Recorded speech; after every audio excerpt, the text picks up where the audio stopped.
नमस्कार मित्रों, मैं सुशील त्रिपाठी और आप देख रहे हैं बेल अखबानी।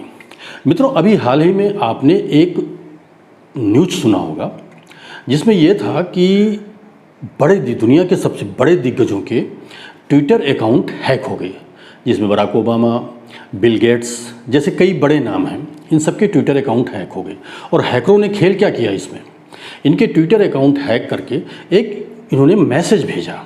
मैसेज में क्या था कि इस पते पर, एक उसमें पता दिया उन्होंने, इस पते पर 1000 बिटकॉइन, $1000 बिटकॉइन यानी क्रिप्टो करेंसी जिसे कहते हैं, वो आप भेजिए और आपका पैसा जल्दी से जल्दी दोगुना हो जाएगा। अब ये जो अकाउंट थे जो इन्होंने हैक करके जिस अकाउंट से ये कहा था, वो अकाउंट इन दिग्गजों के वेरीफाइड अकाउंट थे, यानी प्रमाणिक अकाउंट थे, जो पहले से ही ये यूज कर रहे थे। अब जाहिर सी बात है कि इतने बड़े दिग्गजों के अगर प्रमाणिक अकाउंट से कोई भी इस तरह का मैसेज जाता है तो लोगों का टूटना स्वाभाविक सी बात है। और जब तक लोगों को ये पता चलता कि ये अकाउंट हैक हो चुका है और हैक होने के बाद ये सारा नाटक, ये सारा खेल किया जा रहा है, तब तक हैकरों ने लाखों डॉलर का वारा न्यारा कर दिया था। अब ये एक बहुत बड़ी घटना थी, पूरी दुनिया में हड़कंप सा मच गया। कोरोना के इस काल में इस तरह की स्थिति होनी अपने आप में एक बहुत बड़ी घटना थी। हालांकि अभी एक रिपोर्ट हो रही है कि इसमें कुछ हैकर इसमें गिरफ्तार किए गए हैं, उनसे पूछताछ चल रही है, लेकिन अब ये नाटक शुरू हो गया है। तो मित्रों, अगर आपने इस चैनल को अभी तक सब्सक्राइब नहीं किया है तो सबसे पहले इसे सब्सक्राइब करें और बेल आइकन जरूर दबाएं, जिससे जो भी वीडियो मैं इसमें डालूँ उसका नोटिफिकेशन आज आपको मिल जाए। तो आज इस वीडियो में मैं आपको साइबर अटैक, साइबर हमले और जो भी हैकर हैं वो जो कैसे हैक करते हैं, इन सब के बारे में बताएंगे और इसके परिणाम कितने घातक होते हैं, इन सब के बारे में जानकारी दूंगा। तो ये वीडियो अंत तक देखिएगा। तो आइए चलें।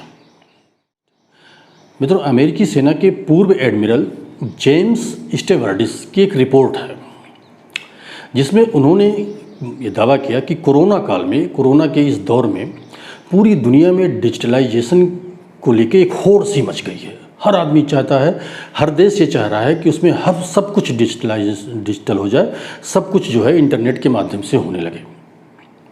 उन्होंने ये चिंता ये जताई कि अगर ऐसा हुआ तो ये संभव है कि अब आगे की जो लड़ाई हो वो परमाणु बम से ना लड़ी जाए, बल्कि देश अपने यहाँ के नॉन स्टेट हैकरों के साथ मिलकर अपने जो प्रतिद्वंदी देश हैं उन पर साइबर हमले करवा सकते हैं और उनको अर्थव्यवस्था की इतनी गहरी चोट दे सकते हैं कि उनको संभलने में सालों लग जाएगा। उन्होंने एक शब्द में ये कहा कि ये जो हैकिंग की व्यवस्था होगी, ये कोरोना से भी ज़्यादा घातक होगी उस देश के लिए जिस देश पे ये अटैक हो रहा है।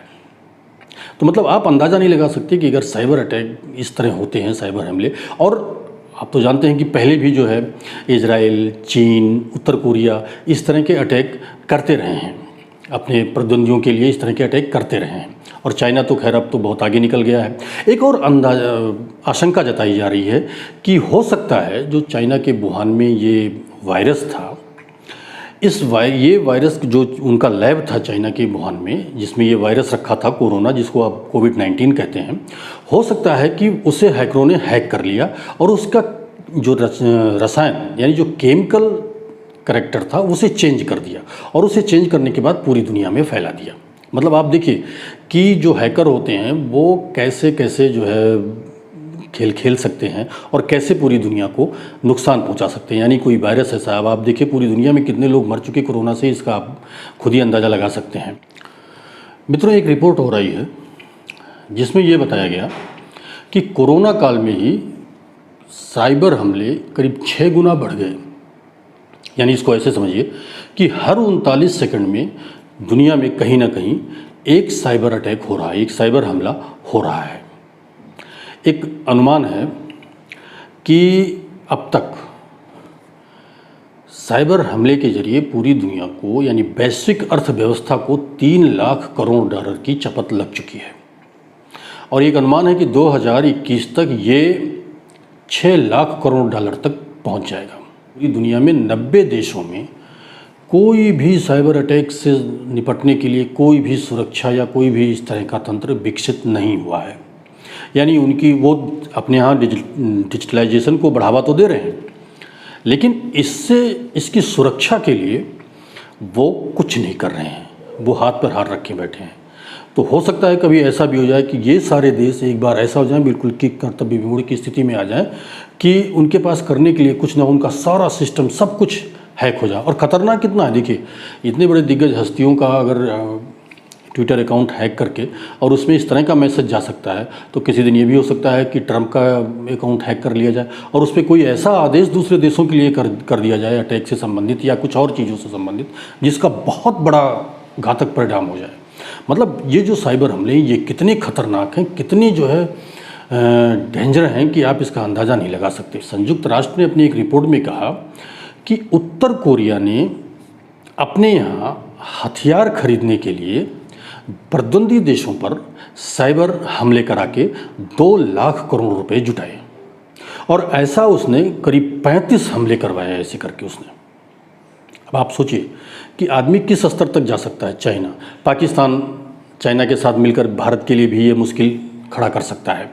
एक और साइबर अटैक से जो है कितने नुकसान हो रहे हैं, इसका एक और मैं जो है आपको एक वानगी दिखा रहा हूँ। 2010 में मालवेयर के जरिए ईरान में सेंध लगाई गई और एटम बनाने में इस्तेमाल होने वाले करीब 50% सेंट्रीफ्यूज नष्ट कर दिए गए। इजराइल ने फिर ईरान पे साइबर अटैक किया और जो उसका एटमी मिसाइल संयंत्र था उसमें आग लग गई।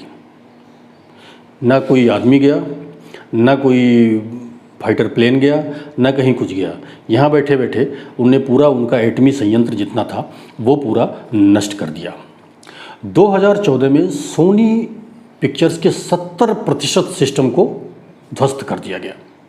2017 में हैकरों ने, या साइबर जो हमले होते हैं या हैकर ही कहिए, हैकरों ने ब्रिटेन के पूरे हेल्थ केयर सिस्टम को डैमेज कर दिया। और 2017 में ही बांग्लादेश में साइबर हमले हुए और वहाँ की पूरी बैंकिंग व्यवस्था को हैक कर लिया गया और ऐसा करके करीब 81 लाख डॉलर उड़ा लिए गए। अब आप देखिए साइबर अटैक कितना खतरनाक हो सकता है। मतलब जैसे जैसे हम डिजिटलाइजेशन की तरफ बढ़ते जा रहे हैं, जैसे जैसे सब कुछ डिजिटल होता जा रहा है, जैसे जैसे जो है हम कंप्यूटर युग में प्रवेश कर रहे हैं और सब कुछ सरकारें चाह रही हैं कि जितना भी लेन देन है वो सब कुछ जो है वो इंटरनेट के जरिए होने लगे।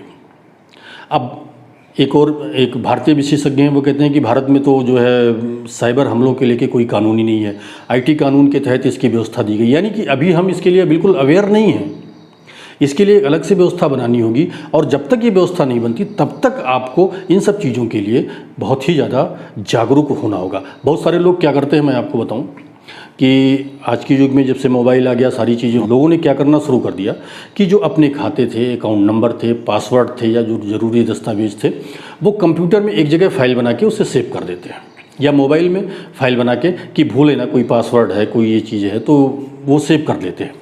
तो ऐसा आपको बिल्कुल नहीं करना है।